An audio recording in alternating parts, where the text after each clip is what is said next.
Okay, we're back. Now, earlier I had done a video on the federal deficit and how money works in the U.S., how we got into such a big deficit, and I said something about fiat currencies and this and that. Right now, I want to focus on who do we really want to blame for this current situation, where we owe all this money, and who really benefits from all this?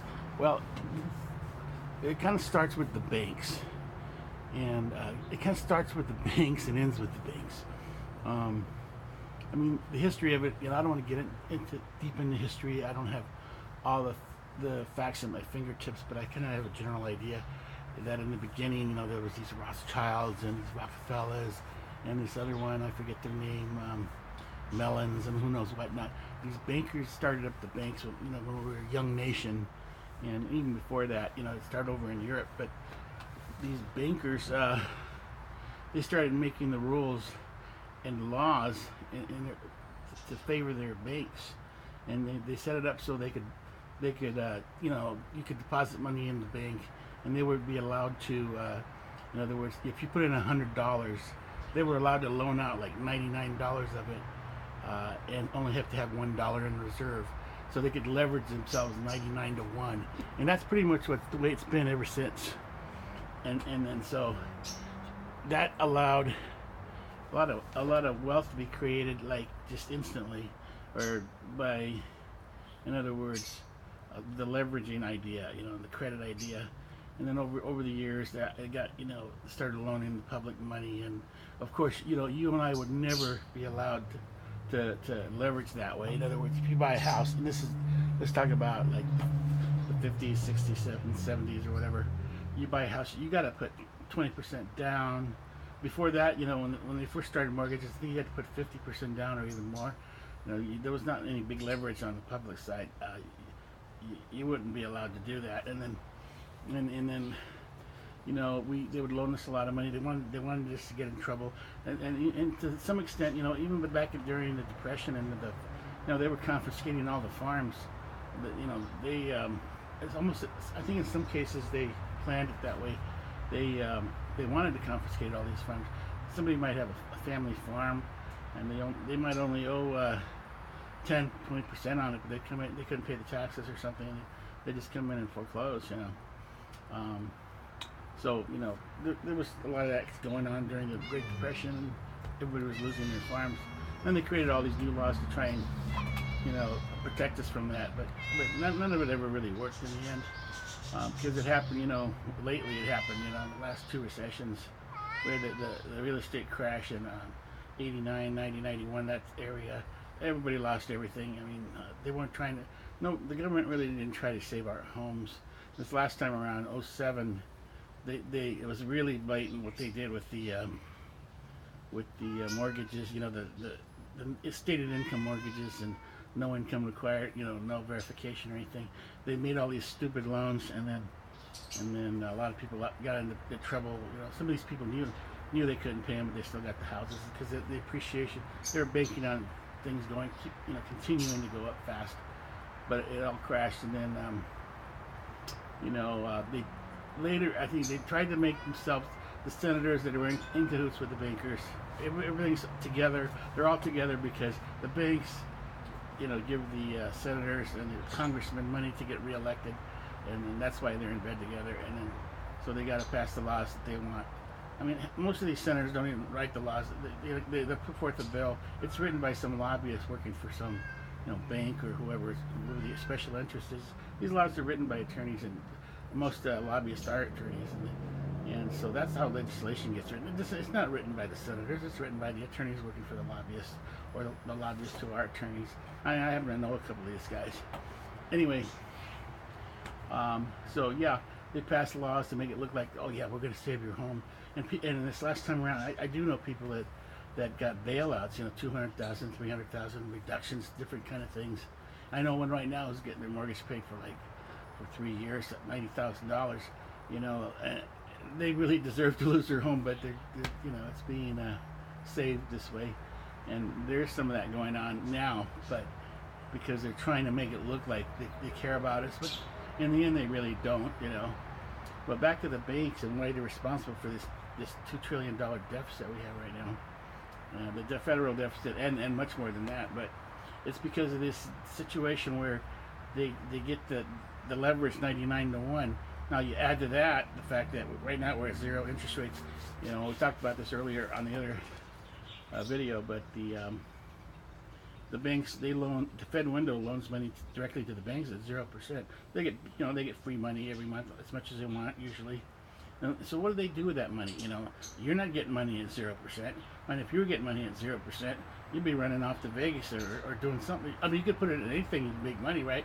You could just buy Walmart and get the dividends, you know, and make a bunch of money. You'd buy as much as you could, and borrow as much as you could, because you're going to get, the least you're going to get is that dividend, which is a pretty good check every quarter. You could do, you know, buy blue chip stocks and make out really well. And of course, the stock market's been going up. But why has the stock market been going up? Not because the general public is buying the crap out of stocks. It's because the banks that get the free money at the Fed window, they take a lot of that money, in some cases most of it, and they put it into those things called hedge funds. You know, hedge funds. They're just, you know, private stock portfolios,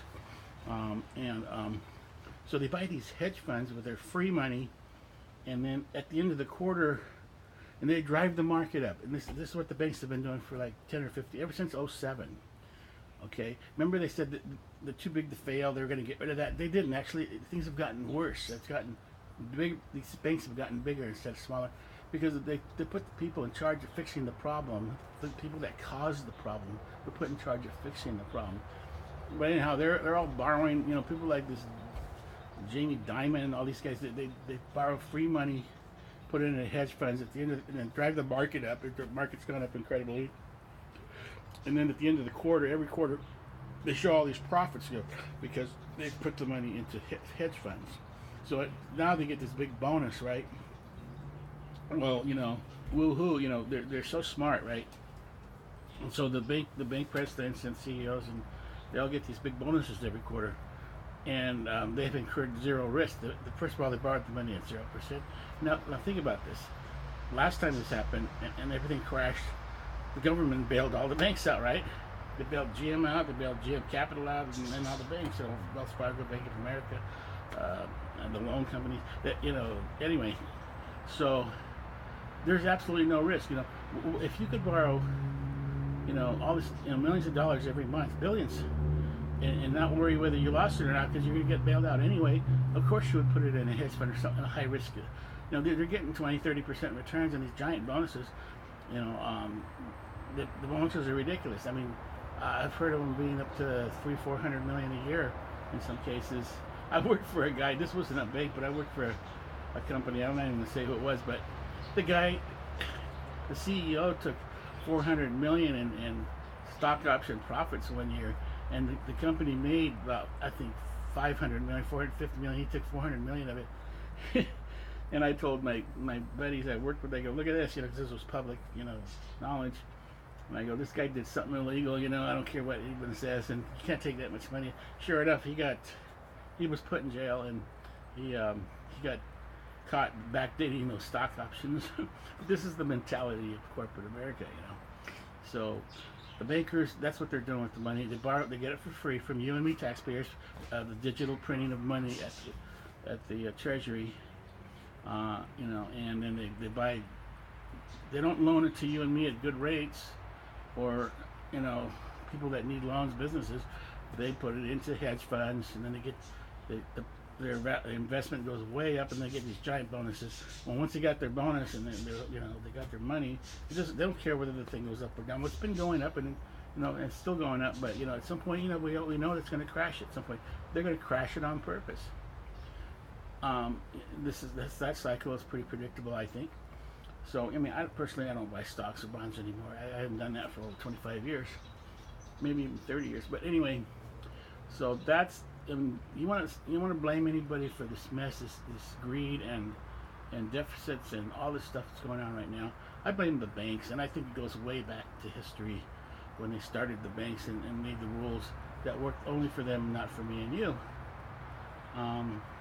right now they're back to easy money on loans on real estate because it has been going up. They haven't really fixed a damn thing. And just a side note, most people don't know about derivatives, but they do know that derivatives caused the last crash.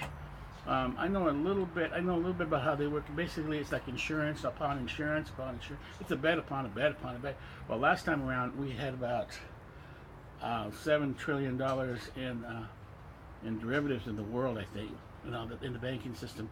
And the latest I heard is now, we're at around 70 or 80 trillion. So we're at 10 times where we were the last time things crashed. So and I don't know what to think because I don't see, it's not really the same right now, but it's similar. We have these bubbles. We have more bubbles now than we had back then. But back then it was just a real estate bubble. Now the real estate bubble isn't real evident right now, but there's definitely a bubble in, let's say, student loans. All these massive student loans have been made; they're not being paid back. In the cars, there's a big bubble in automobile industry because when the feds bailed out GM, they also bailed out GM Capital, and then try to make themselves look good and looks like they did the right thing, they changed the rules for GM financing of cars. They created a 7-year loan, so you can buy a $40,000 car and lease it for like $299 a month or $399 a month, $99 a month because the interest rates are so low, and then they've created these giant 7-year loans. Most people don't buy cars; they lease them. Leasing is the worst way to buy a car. Anybody who knows about accounting knows that.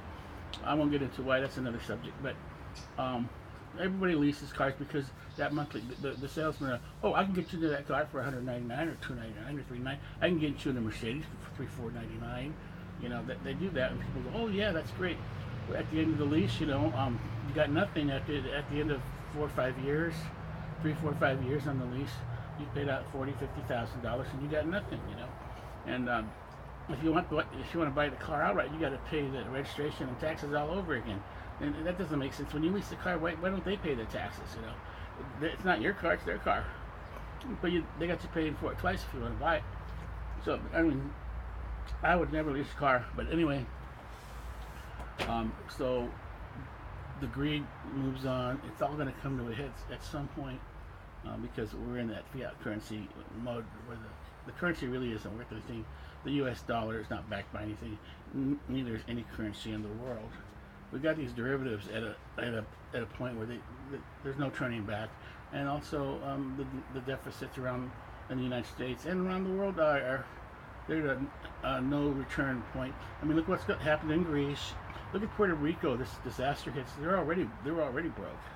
Now we're gonna have to forgive them all their debt just so they can get back on their feet. Trump was talking about that recently. Somehow forgiving the Puerto Rican debt, but the banks holding the debt are not liking that idea. But I don't know if they have any choice. That country is completely devastated. Now, all we need now to really break our backs completely would be a nice big California earthquake. So, I have earthquake insurance, but the insurance companies are getting hammered right now with all the hurricanes and fires. I doubt that I'll even ever collect on that, but at this point they'll just throw up their hands, and say, "Oh, we're done. We're out of business. We can't pay the claims." But I carry it anyway. It's pretty cheap, and hopefully I won't have to use it. But there will be an earthquake. I'm an architect. I studied this at Cal Poly, and I grew up in California, Southern California. I've lived through a lot of quakes. It's been 30 years since the last quake, and we're gonna have it. And it's gonna be bigger than before because it's been so long. The pressure's been building for 30 years instead of 10, and we're gonna have a big quake. It's just a matter of when and where. And all right, we'll come up with another video for you guys.